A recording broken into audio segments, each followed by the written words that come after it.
Is it possible to sue a company for daring to shift away from its founding idealism?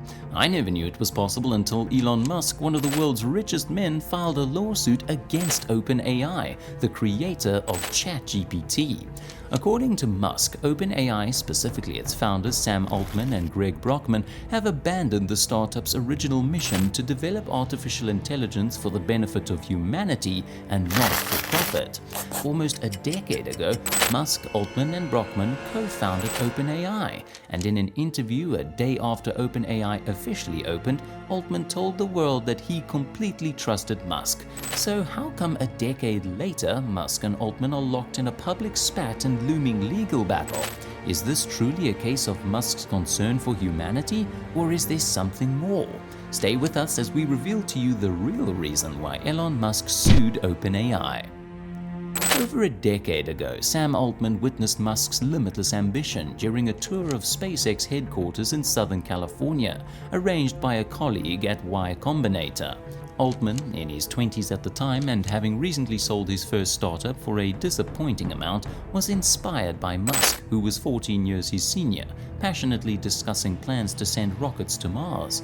This experience left Altman with a newfound sense of determination.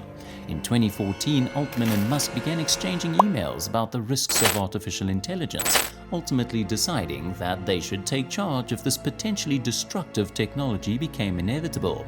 And so, OpenAI was born, with Musk and Altman enlisting the help of AI scientist Ilya Sutskever and former Stripe Chief Technology Officer Greg Brockman as co-founders. And at its inception, OpenAI made it known to the public that it was created not for profit making, but for developing artificial intelligence in the way that is most likely to benefit humanity as a whole. To launch the company, Musk urged Sam Altman and the other founders to announce a $1 billion funding commitment to the public, an amount that far exceeded Altman's original plan. However, the group agreed and OpenAI was successfully launched. But 3 years later, trouble began to brew on the horizon as Musk began to get impatient and frustrated with the slow progress made by OpenAI in AI technology as compared to Google's DeepMind. In the end, Musk couldn't take it anymore, and in 2018 he proposed to bring OpenAI under his company Tesla. However, the group rejected his proposal, which made Musk decide to resign from the company and withdraw his $1 billion funding pledge. And according to Altman, Musk's decision forced OpenAI to seek alternative sources of funding from commercial backers like Microsoft. You would think that Musk's resignation from the company was the start of the feud between him and Altman, but on the contrary, after Musk left OpenAI, both of them continued to have a relatively good working relationship until the release of ChatGPT in 2023 and the rapid growth of OpenAI. Once ChatGPT was released, Musk and Altman began to criticize each other openly, with Altman once describing Musk as a jerk on journalist Kara Swisher's tech podcast, whose style he would never copy. Musk, for his part, never hesitated to blast at Altman whatever chance he got, and unlike everybody who's been wowed by ChatGPT, Musk has repeatedly criticized the chatbot and even went on to launch his own rival chatbot called Grok, which unfortunately has not received the same popularity as ChatGPT. The clash between the two finally reached its peak when Musk filed a lawsuit against OpenAI in a 35-page document detailing his account of the founding of OpenAI, as well as Musk's views on AI's danger to society. However, at the heart of the lawsuit lies Musk's claim that OpenAI violated an initial agreement to share its technology with the public and help humanity when the company took billions of dollars in investment from Microsoft and turned it into a profit-making company. Musk also claims that OpenAI has made significant strides in creating artificial general intelligence, AGI, referring to GPT-4, which, for Musk, poses perhaps the greatest existential threat we face today. What this means is that Musk believes that GPT-4 is an AI that can surpass human intelligence, but whether or not that's true, nobody knows. But the point is that Musk's suit against OpenAI would compel OpenAI to make its research and technology publicly accessible and prevent the startup from profiting from assets like GPT-4 to the benefit of Microsoft or any individual. In reaction to the lawsuit, OpenAI published a detailed blog post on its site featuring multiple emails supposedly exchanged among Musk, Altman, Brockman, and OpenAI co-founder and chief scientist Ilya Sutskever from 2015 to 2018. And guess what the emails revealed? Those emails showed that Musk knew and agreed with OpenAI's plan to create products to make money for their goal of building artificial general intelligence for the benefit of humanity. It also suggested Musk was okay with OpenAI being more secretive about their work to protect against misuse of their AI. The company's response accuses Musk, who launched his own generative AI company just last year, of professional jealousy, which may just be the appropriate term for the situation because the case is weak, as many legal scholars have pointed out. According to them, it's not very clear whether the court will agree with Musk that his discussions with Sam Altman about setting up a lab that's not for profit but for the good of humanity constitute a binding contract. One scholar, Andrew Stoltman, a securities lawyer and adjunct professor at Northwestern University Law School, called these kinds of discussions illusory promises, which unfortunately for Musk cannot be legally enforced in a court of law. Another scholar, Noah Feldman, a Harvard University legal scholar, noted that Musk's supposed contract contains a hole you can drive a truck through, and if there is no contract, then Musk probably doesn't have standing to sue, and his case could well be thrown out of court. So if this is such a weak case, why did Elon Musk decide to bring it up? Well, if there's one thing everybody knows about Musk, it's that he loves to pick a fight, and he has a history of getting himself into contentious lawsuits, which he sometimes wins. Besides, as one of the richest people in the world with a net worth of over $200 billion, Musk can afford to spend any amount of money in a legal battle against someone he feels has betrayed him. And he's made no secret that he feels betrayed by Altman. So, if his suit can eliminate a competitor, or at least divert their attention and incur financial losses that could otherwise be used to challenge him, why not? It's also likely that Musk hopes to use the suit to push OpenAI to disclose more information about its operations and how its business objectives have evolved in recent years. Another interesting aspect of Musk's suit is his claim that OpenAI's GPT-4 model is itself artificial general intelligence, meaning that the AI has intelligence that surpasses human intelligence. But is this claim correct? Musk certainly believes his claim, and among his complaints about OpenAI, he stated that since the company's board refused to tell the public that GPT-4 is AGI, which is supposed to be their responsibility under the company's charter, the board has failed in its duty and violated that clause in the charter. Still referencing OpenAI's charter, which states that under the terms of the company's strategic partnership with Microsoft, no AGI system should be commercialized by the tech giant, Musk added that OpenAI has commercialized GPT-4 by sharing it with Microsoft. The question now is GPT-4 truly AGI? Only a few people agree with Musk, and this brings us to an interesting thought, which is currently there seems to be no agreement on what artificial general intelligence is, and no basis to judge the point where an AI is up to par with human intelligence. So, if the only result of Musk's lawsuit prompts clearer definitions and benchmarks for intelligence and AGI, it could be deemed worthwhile. What do you think? Let us know your thoughts in the comments section below. Don't forget to like, subscribe, and share this video. The Remarkable Life and Legacy of Warren Buffett. Lessons from the Oracle of Omaha. Warren Buffett, often called the Oracle of Omaha, is a name synonymous with investing success and financial wisdom. From humble beginnings to becoming one of the richest people in the world, Buffett's life story offers invaluable lessons in persistence, frugality, and strategy. In this video, we'll explore the extraordinary journey of Warren Buffett, uncovering how his investments, decisions, and values turned him into a global role model for millions of investors. Who is Warren Buffett? Born in 1930 to Howard and Layla Buffett in Omaha, Nebraska, Warren Edward Buffett displayed an uncanny knack for numbers and business from an early age. Childhood talent. Known as a mathematical prodigy, Warren could add large columns of numbers in his head, a skill that foreshadowed his future in finance. Ambition. At a young age, he told a friend that if he wasn't a millionaire by 30, he'd jump off Omaha's tallest building. Luckily for us, he didn't have to. Let's dive into how Buffett built his empire. First investment at age 11. Warren Buffett's investment journey began at just 11 years old when he bought his first stock, 3 shares of Citi Service Preferred at $38 each. Early lesson in patience. Buffett sold his shares when the price rose to $40, making a small profit. However, the stock later soared to $200 per share. This taught him the importance of patience in investing, a principle he would carry throughout his life. Teenage entrepreneur. By age 13, Buffett had already started building his financial base. Paper route. Waking up at 4:30 a.m., he delivered copies of the Washington Post. On the side, he sold magazine subscriptions and calendars to his newspaper clients. By 15, he had earned $2,000, equivalent to $26,000 today. Investments. At 15, Buffett used $1,200 of his earnings to buy 40 acres of farmland in Nebraska, entering a profit-sharing agreement with a local farmer. Pinball machine business. At 17, Buffett and a friend invested $25 in a used pinball machine, placing it in a barbershop.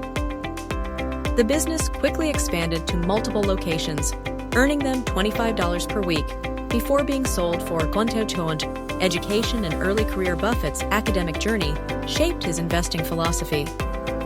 University of Nebraska. Graduated with a Bachelor of Science in Business Administration. Rejection from Harvard. After being rejected by Harvard Business School, Buffett enrolled at Columbia Business School upon learning that Benjamin Graham, the father of value investing, taught there. Mentorship under Graham. Buffett earned his Master of Science in Economics in 1951 and later worked for Graham in New York. During this time, Buffett also took a Dale Carnegie public speaking course, which helped him gain confidence and begin teaching investment courses at night. Starting his own partnership. In 1956, after Benjamin Graham retired, Buffett returned to Omaha to establish his own investment firm, Buffett Partnership Limited. Unique conditions. Buffett initially asked a doctor friend to find 10 other doctors willing to invest $10,000 each. 11 doctors agreed. Buffett invested only $100 of his own money initially, but reinvested his management fees to grow his stake. Growth. By 1960, Buffett managed 7 partnerships with over $1 million in assets. By 1962, he became a millionaire, managing partnerships worth over $7 million. $1 million of which belonged to him. The turning point, Berkshire Hathaway. Buffett made his most famous acquisition in 1962. Berkshire Hathaway, a struggling New England textile company. Initial investment.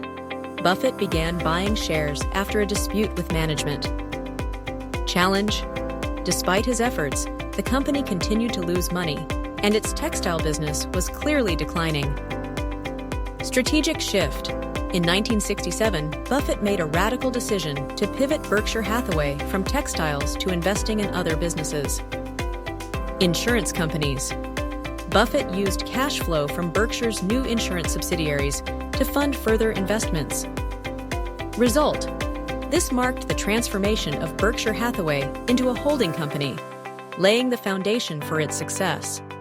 Today, Berkshire Hathaway owns over 1,000 companies, with total assets exceeding $700 billion. Becoming a billionaire. In 1990, Berkshire Hathaway began selling Class A shares, officially making Buffett a billionaire. Notable investments. Buffett focused on long-term, value-driven investments in companies like Coca-Cola, Apple, and American Express. Wealth growth. Today, Warren Buffett is worth over $100 billion, making him one of the richest people in the world. Buffett's frugal lifestyle. Despite his immense wealth, Buffett lives a remarkably modest life. Home. Buffett resides in the same Omaha house he purchased in 1958 for $31,500, around $315,000 today. He famously avoids mansions and luxury properties, choosing instead to live simply. Daily routine. Buffett starts his mornings with a $3 and a minton McDonald's breakfast. He prefers spending time reading, learning, and making investment decisions. Lesson: Buffett's lifestyle demonstrates the power of frugality and focusing on what truly matters. Philanthropy, giving back. Warren Buffett is as famous for his generosity as he is for his investing acumen. The Giving Pledge. In 2010, Buffett co-founded the Giving Pledge with Bill Gates, encouraging billionaires to donate most of their wealth to charity.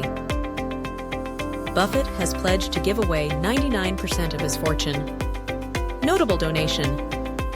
Buffett donated $28.3 billion worth of Berkshire Hathaway shares to the Bill and Melinda Gates Foundation, one of the largest charitable contributions in history.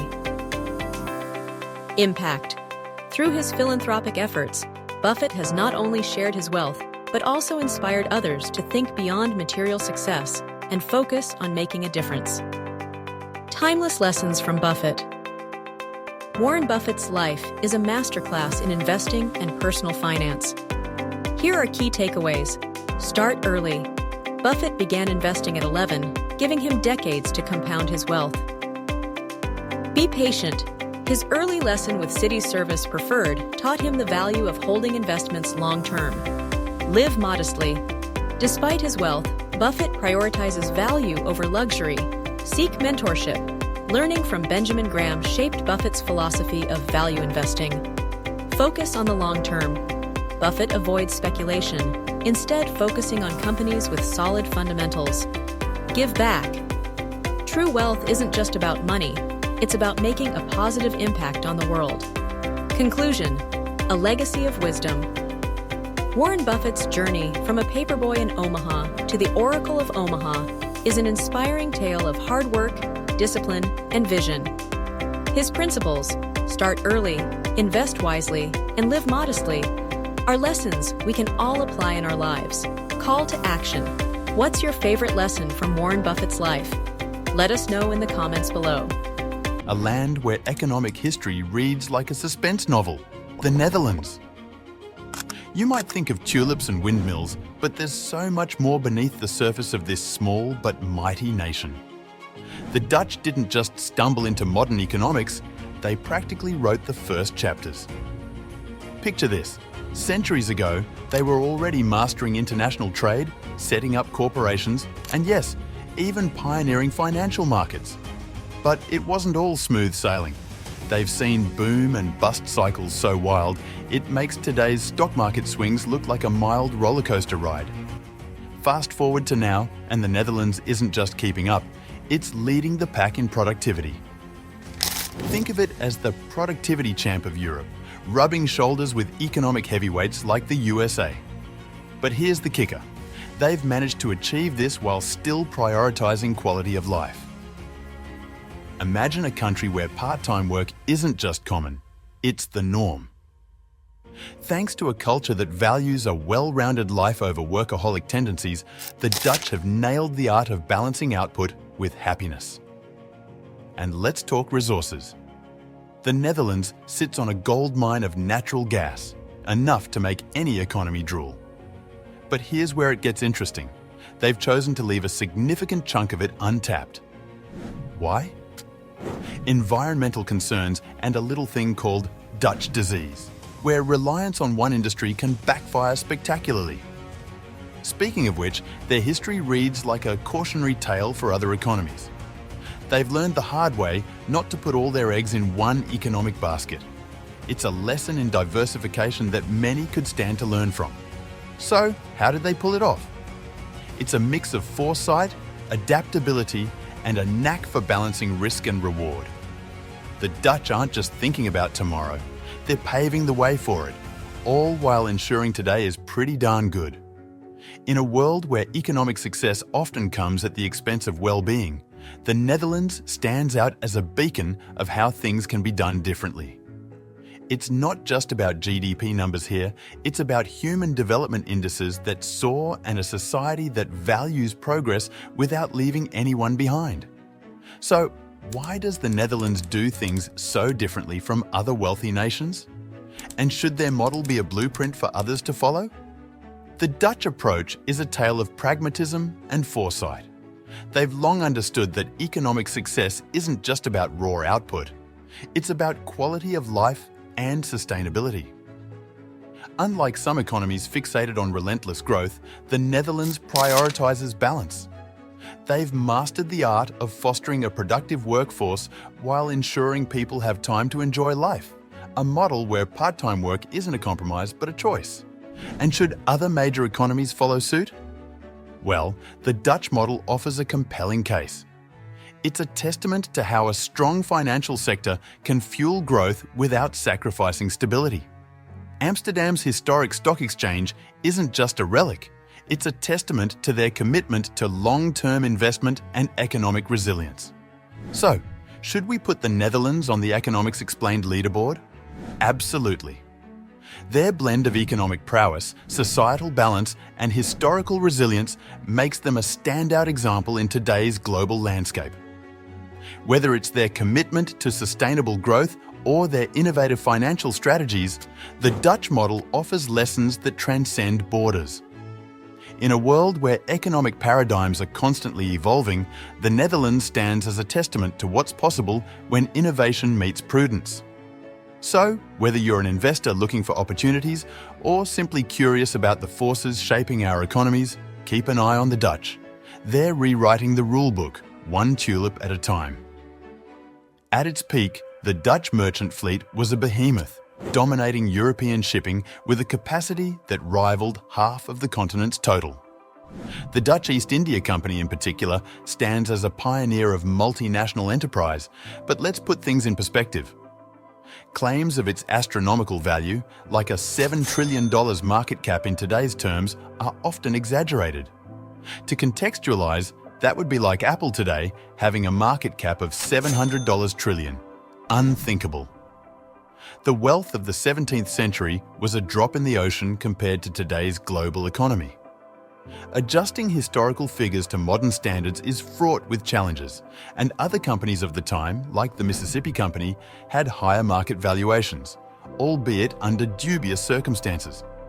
But beyond the history lesson, these early Dutch ventures laid the groundwork for modern economic strategies. Despite setbacks, including French occupation and the loss of Belgium, the Netherlands adapted. By the 19th century, they embraced industrialization and leveraged a business-friendly environment to regain footing. Fast forward to the aftermath of World War II, and another twist, the discovery of vast natural gas reserves.